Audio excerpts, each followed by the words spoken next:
AITA for refusing to clock out early so my coworker can take her kid to the hospital. I-31F, carpool to work every day with 4 coworkers.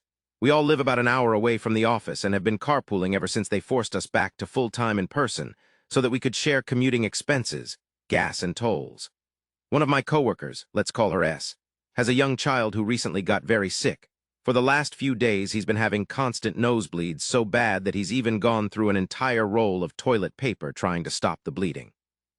Last Sunday night, it got so bad that they took him to the hospital.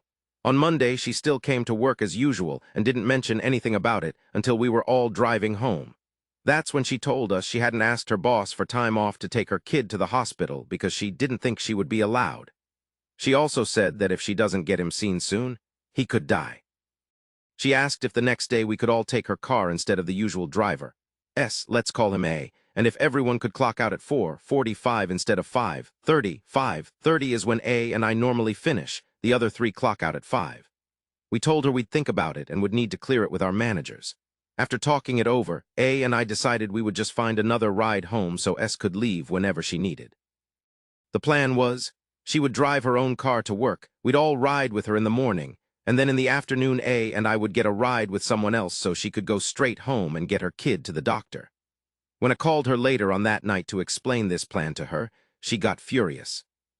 She accused us of being heartless and not caring about her child, said, "What goes around comes around," and then dramatically announced she would just reschedule the doctor's appointment so it wouldn't inconvenience us, even though we never asked her to do that, and even though she had just told us an hour before that her son's nosebleeds haven't stopped and he could literally die.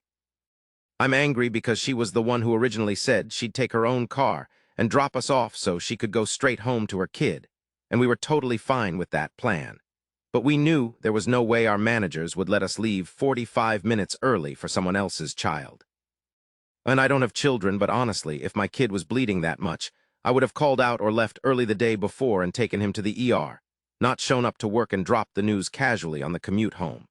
I'm also confused and concerned at her saying that her kid could die, but yet she's scheduling a doctor's appointment instead of dropping everything and taking him straight to the ER. So, AITA for refusing to clock out early so my coworker can take her kid to the ER.